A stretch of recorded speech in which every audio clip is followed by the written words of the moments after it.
Alright, today I'm going to show you how I emulate film in Davinci Resolve. I recently did a video about this and a couple people sent me messages about the LUT I used, which is actually free and I'll explain at the end of the video, as well as how I did my color space transforms. Alright, this is what we're working with. So this is the S-Log3 footage and I've converted it from S-Log3 and I've brought it into Davinci wide gamut color space with my CST in, and on my CST out I bring it from Davinci wide gamut into Rec 709.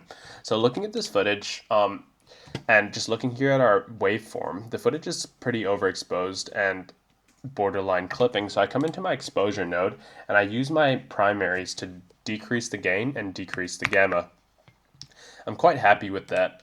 So after that, we go into our radial mask, where I actually want to bring the subjects up a bit. So I put a little radial mask around the subject and I go back into my primaries and I increase the gain there. So you can see a little pop on the subjects. I now go into my saturation, and with saturation, what I like to do is I actually like to work in an HSV color space, and I go over to channels and I untick channel 1 and 3.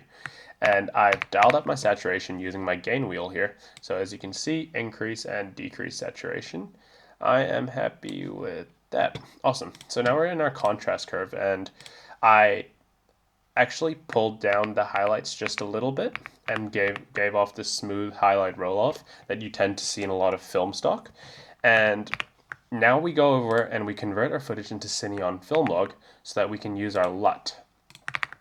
Our LUT is the Kodak 2383 LUT, which is actually free in Davinci. So if you have the free version of Davinci, you have this LUT. You just go over into the film looks folder and you pick Kodak 2383. And when that LUT is applied, this is our final look. Thanks for watching, guys.